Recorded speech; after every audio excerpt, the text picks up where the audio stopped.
Mrs. Clara worked without rest. Her hands knew the weight of life before the sun even rose. But no matter how much she fought, no matter how much she sweated, money seemed to have a life of its own. It entered the account and vanished. At 55 years old, the fear of having nothing, of not being able to support herself if she got sick, grew like a cold shadow over her heart. She felt like she was running on a giant hamster wheel that never moved from the spot.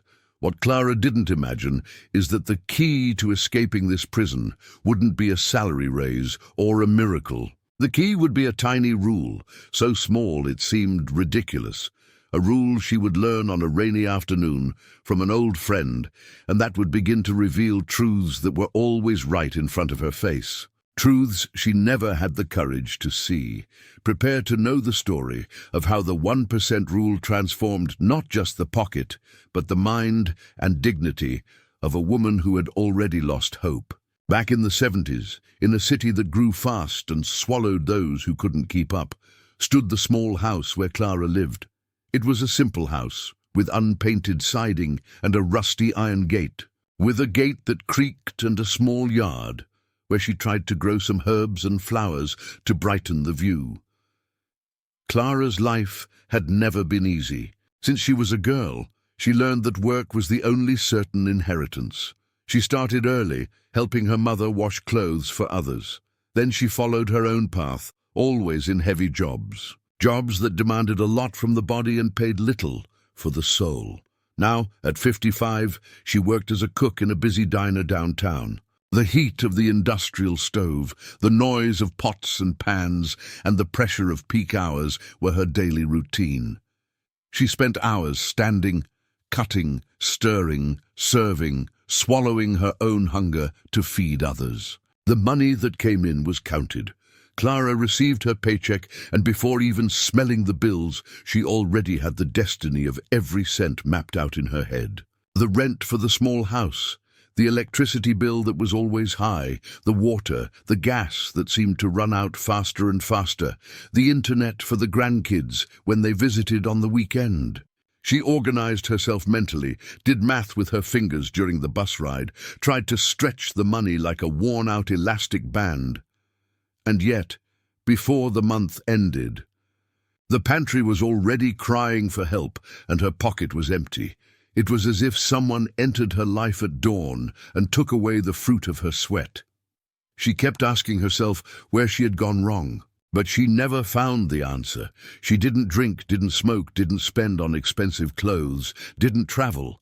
Where was the leak?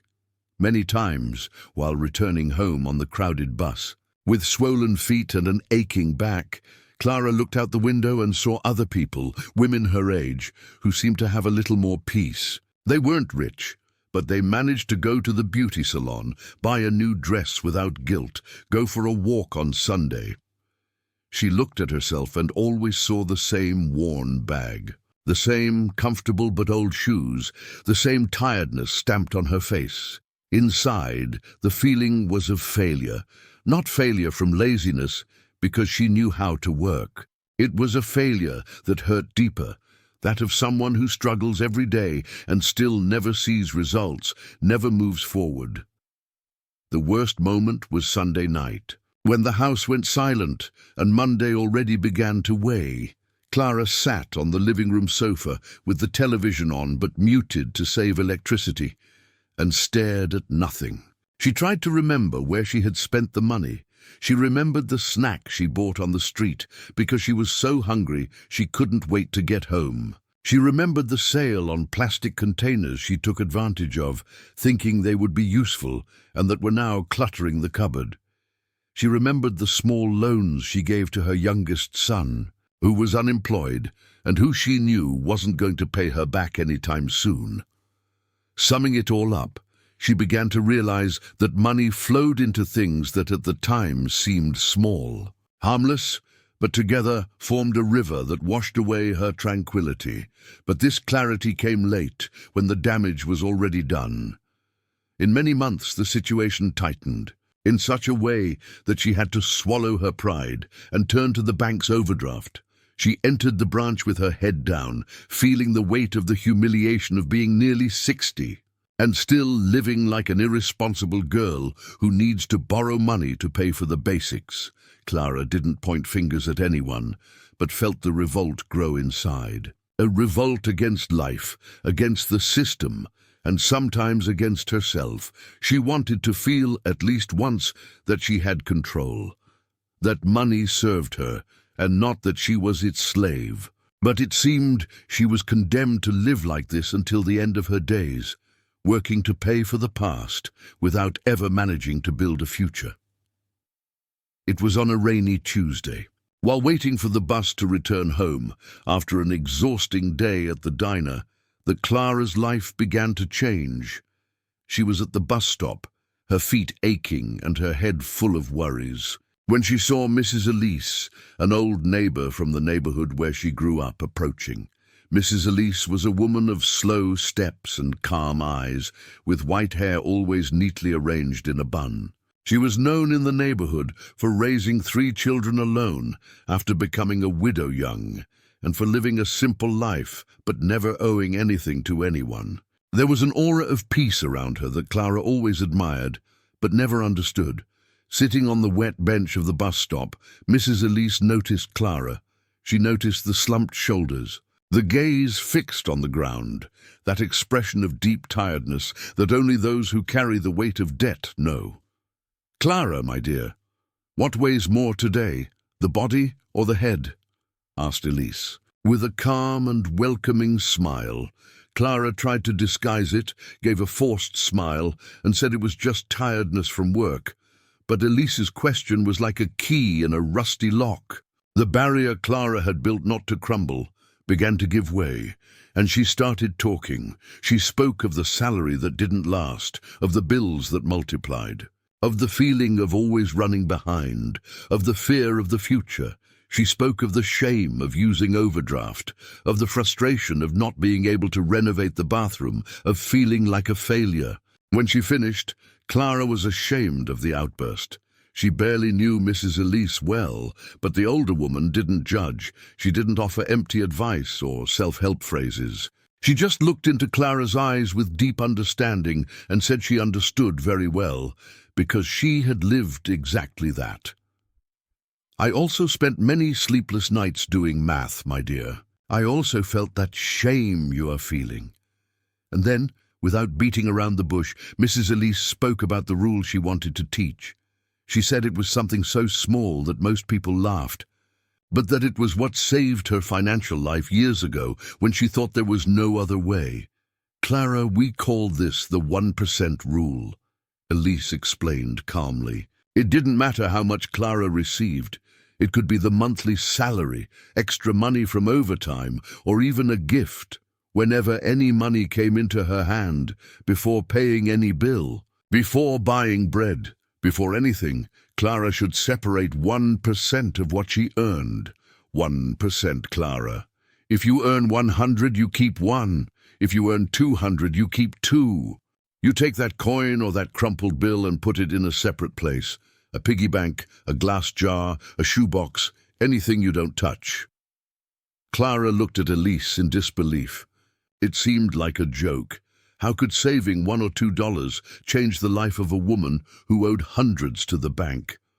"Mrs. Elise, with all due respect, 1% doesn't even pay for the bus fare I'm waiting for. This won't even tickle my bills. I need much more than that." Mrs. Elise smiled patiently, like someone explaining something obvious to a child. "My dear, listen to what I'm going to tell you. It's not the value that transforms, it's the consciousness that comes with it. The secret isn't in the 1% you keep, it's in the 99% that remains. When you force yourself to take out 1% every single day, first of all, you begin to pay attention to where the other 99% is going. Do you think your problem is lack of money, Clara? But your problem is lack of vision. You have a leaky bucket and you're trying to fill it with more water instead of plugging the holes. 1% is just the flashlight that will help you find those holes. That phrase hit hard. Leaky bucket. It was exactly how she felt, working, pouring water, and the bucket always empty. Mrs. Elise continued saying that when she started doing this, she noticed things she had never seen. She realized she spent money on things she didn't even remember later, that she bought duplicate items because she didn't know she already had them at home, that she paid bank fees she didn't need, that she wasted food in the fridge. Clara's bus arrived. She got up, still stunned by the conversation. "Think about it, my dear, it's just 1%. What do you have to lose?" said Mrs. Elise before Clara got on the bus. Clara sat on the seat, still suspicious.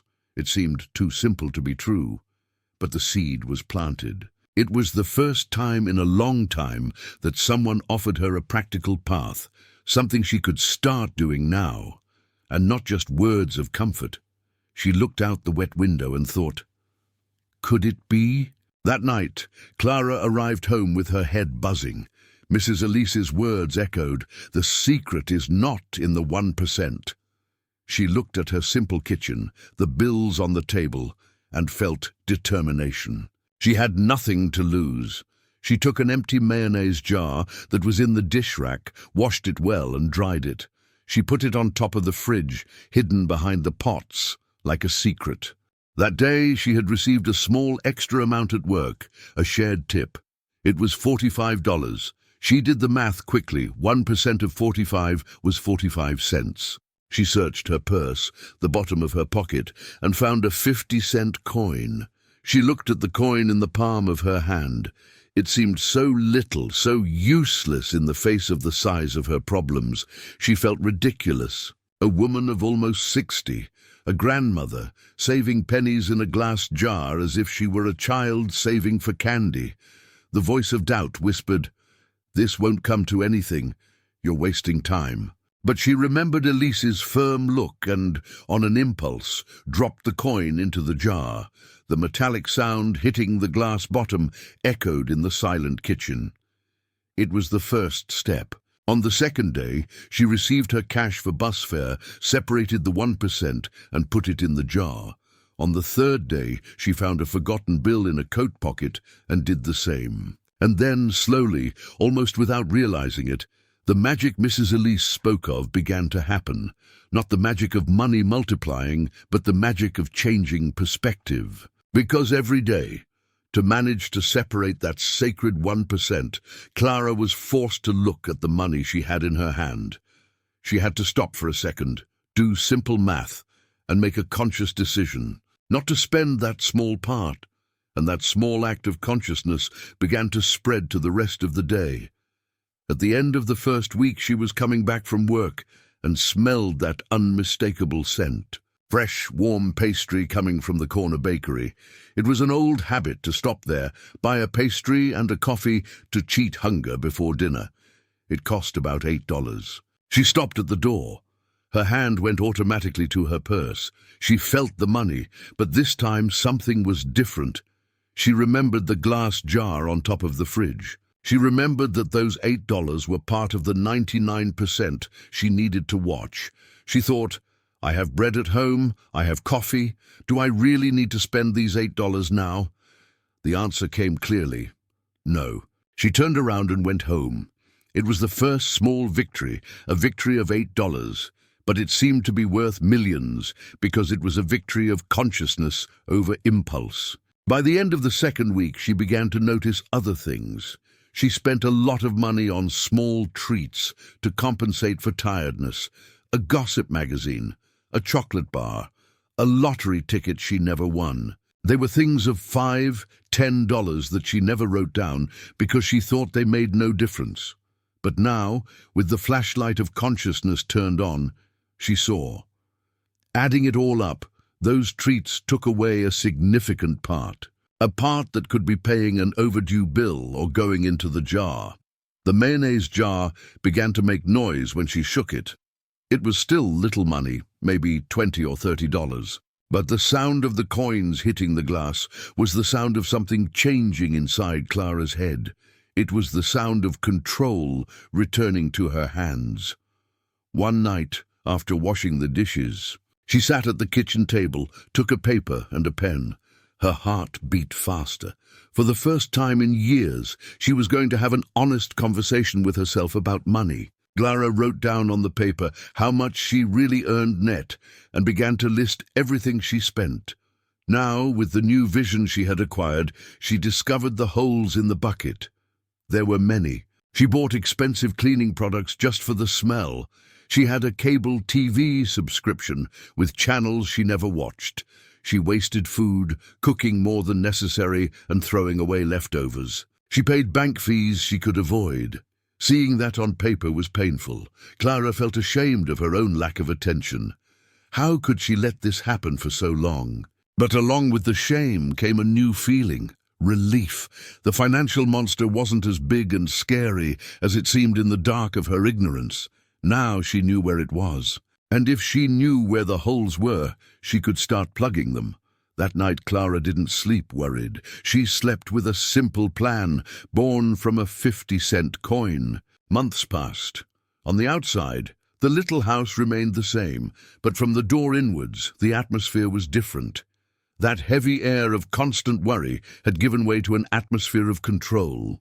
The mayonnaise jar kept filling up. Coins gave way to bills. When the jar wouldn't close anymore, Clara switched to an old cookie tin, and when the tin got heavy, she took a step she never imagined. She went to the bank and opened a separate savings account just to keep the sacred 1% money. Clara didn't get rich. She kept taking the crowded bus and working hard. But life stopped being a daily suffocation. She learned to say no to herself without feeling punished. She learned that bringing lunch from home wasn't shameful. It was intelligence. She learned to wait for the weekend, to have her beer instead of drinking every night to forget problems. She learned to research prices, to bargain, to take care of what she already had. The change spread. Her children, seeing their mother's new posture, stopped asking for money for nonsense. They felt the firmness in her voice when she said, "I can't right now." And then came the final test, that moment life sends to see if we really learned the lesson. About 8 months later, on a Friday night, Clara's stove broke. The oven wouldn't light and 2 burners were clogged. It was her tool of the trade.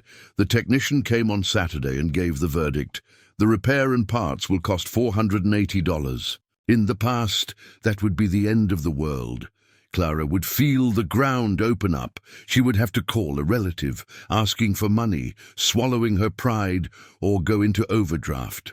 She felt the old cold sweat on her back. The fear tried to return, but then she remembered. With a racing heart, she took her phone and opened the bank app to that savings account. She saw the accumulated balance of 8 months of pennies, of crumpled bills, of small daily sacrifices. There it was, $650. Clara felt her legs shake. She had the money. She didn't need to ask anyone for a favor. She didn't need to humiliate herself at the bank. She didn't need to lose sleep. She looked at the technician and said with a firm voice, "Fix it. I'll pay cash." The sensation she felt typing the password wasn't euphoric joy. It was something deeper. It was the feeling of dignity of being an adult woman capable of solving her own problems. It was living proof that that small gesture, which seemed so ridiculous at the beginning, had built a safety net beneath her. She was no longer walking on a tightrope without protection. Years passed. Clara never traveled to Europe, never bought a brand new car, but 2 years after the stove episode, she finally renovated the bathroom, replaced the old tiles, and paid everything in cash, cent by cent, with the 1% money that kept growing. The original mayonnaise jar is still there at home, kept on a shelf like a trophy. It no longer serves to hold money, but it serves to remind Clara of the most important lesson of her life. Whenever a friend, seeing her peace of mind, asks how she got out of the hole, Clara smiles that tired smile, but now full of peace, and says, "I started with what I had in my hand, not with what I wanted to have. And I discovered that to fill the bucket, first you have to plug the holes." Sometimes life doesn't change with a big event, with a pile of money falling from the sky. It changes with a small gesture, repeated every day with discipline and consciousness. Mrs. Clara discovered that it wasn't the world, the boss, or the government that was against her. It was her own lack of attention that let life slip through her fingers. When she learned to respect the little began to take care of her. And that is true wealth, laying your head on the pillow and sleeping in peace. Thank you for listening to Mrs. Clara's story up to here. May her journey bring light to your own financial life. If you, like the Clara of the past, feel like you're just treading water, I want to invite you. Don't wait to earn more to start taking care of what you already have. If you believe it's possible to change, start today. Take a jar, a box, open an account, but separate your 1%. Write here in the comments to affirm your commitment. I start with my 1% today. Subscribe to the channel for more stories that transform. Until the next video, and stay with God.